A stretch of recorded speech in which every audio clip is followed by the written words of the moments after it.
So hello guys, my name is Rakesh Kumar and you guys are watching my YouTube channel. So friends, आज मैं आपके लिए SSC के exams के अंदर आए हुए कुछ सेंटेंस इम्प्रूवमेंट के क्वेश्चन लेकर आया हूँ। तो हम उनको देखेंगे कि कैसे हम उनको एग्ज़ाम में सोल्व करेंगे। तो आज जो एसएससी के अंदर स्पेशली सीजीएल के अंदर जो प्रीवियस ईयर्स के अंदर सेंटेंस इम्प्रूवमेंट के जो क्वेश्चन आए हुए हैं वो मैं आपके लिए लेकर आया हूँ। तो चलिए स्टार्ट करते हैं। पहला जो हमारा क्वेश्चन है वो है she and dad would has had loved Amit. तो हमें बताना है कि इसमें जो हैज़ हैड जो लव्ड है इसमें क्या ये सेंटेंस सही है, क्या ये पोर्शन सही है। अगर ये सही नहीं है तो इसका कौन सा आंसर होगा, ए आंसर होगा, बी होगा, सी होगा। तो हमें करेक्ट करना है। तो हमें क्या करना है, इसमें इम्प्रूवमेंट करनी है। अगर इसमें कुछ इम्प्रूवमेंट होगी तो इनमें ए बी या सी में से हम वो आंसर लगाएंगे। अगर इसमें कोई भी इम्प्रूवमेंट की ज़रूरत नहीं है तो इसका आंसर हम डी करेंगे। तो चलिए इस क्वेश्चन में देखते हैं she and dad would has had loved Amit. देखिए वुड के बाद हमें पता है मुख्य वर्ब की फर्स्ट फॉर्म आती है।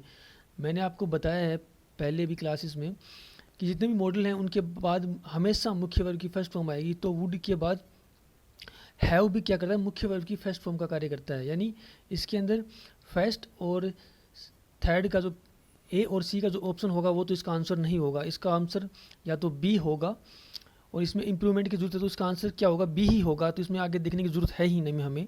अगर आगे हम देखें तो सी एंड डैड वुड हैव के बाद क्या आएगा, V3 आता है। हमें पता है हैज़ हैव के बाद मुख्य वर्ब की थर्ड फॉर्म आती है। तो यहाँ पर हैव लव्ड आ जाए। इसका आंसर क्या होगा, बी होगा, हैव लव्ड। आई होप कि आपको समझ में आया होगा। तो चलिए अगला क्वेश्चन देखते हैं।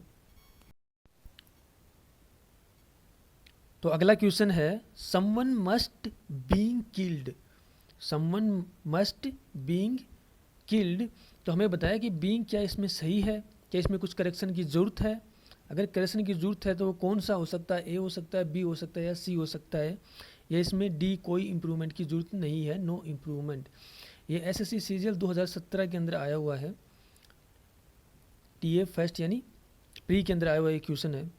तो चलिए इसको देखते हैं। समवन मस्ट बीइंग किल्ड, यानी हमें पता है कि जितने भी मॉडल होते हैं, मैंने इससे पहले वाले क्वेश्चन में बताया है, उनके बाद हमेशा मुख्य वर्ब की फर्स्ट फॉर्म आती है। तो मुख्य वर्ब की फर्स्ट फॉर्म आपको पता है क्या होती है। इसके अलावा हैव और बी भी क्या करता है, मुख्य वर्ब की फर्स्ट फॉर्म का कार्य करता है। या तो हैव होगा या बी होगा। तो देखिए समवन मस्ट हैव होगा, इसके अंदर हैव बीन किल्ड होगा। हैव के बाद हमें पता है मुख्य वर्ब की थर्ड फॉर्म आती है। तो बीन क्या होती है, मुख्य वर्ब की थर्ड फॉर्म होती है बी बीइंग बीन। तो बीन क्या है, मुख्य वर्ब की थर्ड फॉर्म है। तो इसका आंसर क्या होगा, ए हो जाएगा, हैव बीन। बी होगा नहीं क्योंकि हैज आएगा नहीं, मॉडल के बाद हैव ही आता है। तो बी होगा नहीं, सी भी होगा नहीं क्योंकि मॉडल के बाद V1 आएगा। तो डी भी इसका आंसर नहीं होगा क्योंकि इम्प्रूवमेंट की हमें इसमें ज़रूरत है। तो इसका आंसर क्या हो जाएगा, ए इसका आंसर हो जाएगा। तो चलिए फ्रेंड्स अगला क्वेश्चन देखते हैं। क्वेश्चन नंबर 3 है why should we bothered. Why should we बोदर्ड।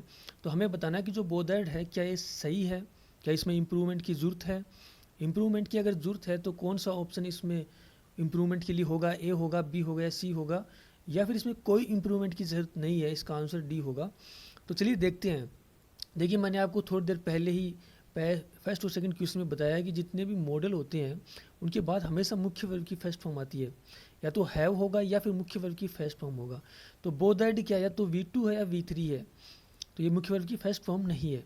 मुख्य वर्ब की फर्स्ट फॉर्म क्या होगी, बोदर होगी।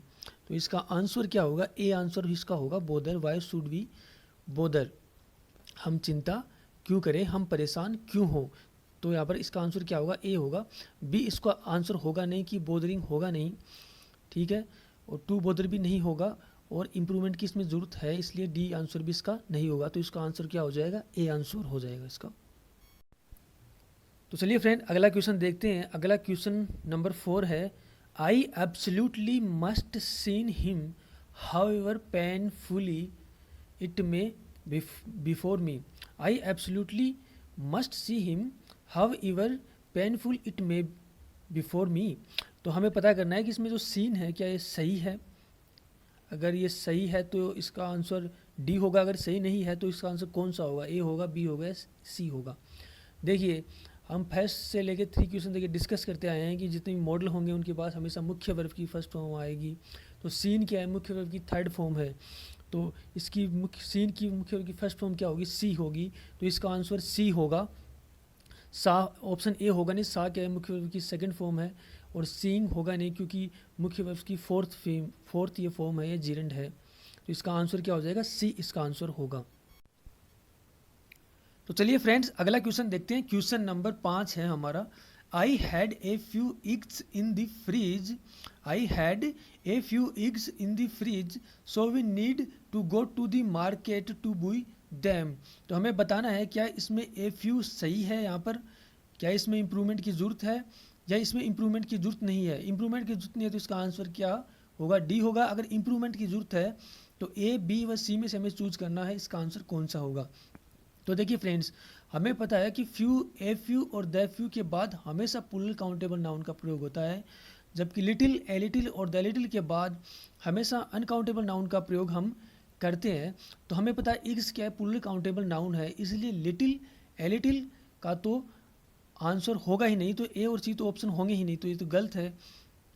तो हमें सेंटेंस में हमें बोध हो रहा है कि उसके पास फ्रीज के अंदर बहुत कम फ्रीज हैं, मतलब बहुत कम एग्स हैं, मतलब नगण्य है, न के बराबर है, तो उसे मार्केट जाना पड़ेगा खरीदने के लिए। तो मीन्स क्या हो जाएगा, फ्यू आएगा। तो इसमें इंप्रूवमेंट की जरूरत है, इसका आंसर क्या होगा, few. I had few eggs in the fridge so we need to go to the market buy them. मेरे पास फ्रीज के अंदर बहुत कम अंडे थे या न के बराबर अंडे थे, इसलिए मुझे मार्केट जाना होगा उनको अंडे को खरीदने के लिए। तो इसका आंसर क्या होगा, बी इसका आंसर होगा फ्रेंड्स। तो चलिए फ्रेंड्स अगला क्वेश्चन देखते हैं। क्वेश्चन नंबर 6 है, my brother is indifferent about what ever I say. My brother is indifferent about what ever I say. तो हमें बताना है कि जो अबाउट यहाँ पर जो प्रीपोजिशन है क्या वो सही यूज हुई है, क्या इसमें इंप्रूवमेंट की ज़रूरत है। इंप्रूवमेंट की ज़रूरत है तो इसमें कौन से पार्ट में इंप्रूवमेंट ज़रूरत है, इन, क्या इसका ए ऑप्शन आंसर होगा, बी होगा या सी होगा, या इसमें कोई इंप्रूवमेंट की ज़रूरत नहीं है, इसका आंसर डी होगा। तो चलिए देखते हैं। देखिए फ्रेंड्स मैंने प्रीपोजिशन की क्लास ली थी आपकी, उसमें मैंने बताया था कि कुछ फिक्स्ड प्रीपोजिशन होती है, उसके बाद फिक्स्ड प्रीपोजिशन आती है, कुछ फिक्स नाउन या वर्ब्स होते हैं उनके बाद फिक्स्ड प्रीपोजिशन आती है। तो वो आप देखिए यहीं पर इसी चैनल पे पड़ी हुई हैं, उस क्लास को जाके देखिए, बहुत ही ज़्यादा हेल्पफुल है। मैंने आपको एग्जाम्पल करवाया हुआ भी है पहले। तो देखिए इनडिफरेंट का मीन्स होता है उदासीन, जिसको फ़र्क नहीं पड़ता है कि दुख हो या सुख हो, उसको कुछ फ़र्क नहीं पड़ता है इन सब चीज़ों से, वो इंडिफरेंट रहता है, उदासीन रहता है हर कंडीशन के अंदर। तो इंडिफरेंट मीन्स होता है उदासीन। इंडिफरेंट के बाद हमेशा टू प्रीपोजिशन का हम यूज करते हैं। तो my brother is indifferent to watt ever I से।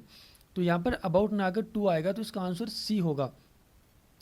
ठीक है फ्रेंड्स, तो इसका अर्थ होगा my brother is indifferent to watt ever I say, यानी मेरा ब्रदर है वो उदासीन है, उसको कुछ फ़र्क नहीं पड़ता वाट एवर आई से, मैं चाहे कुछ भी कहो।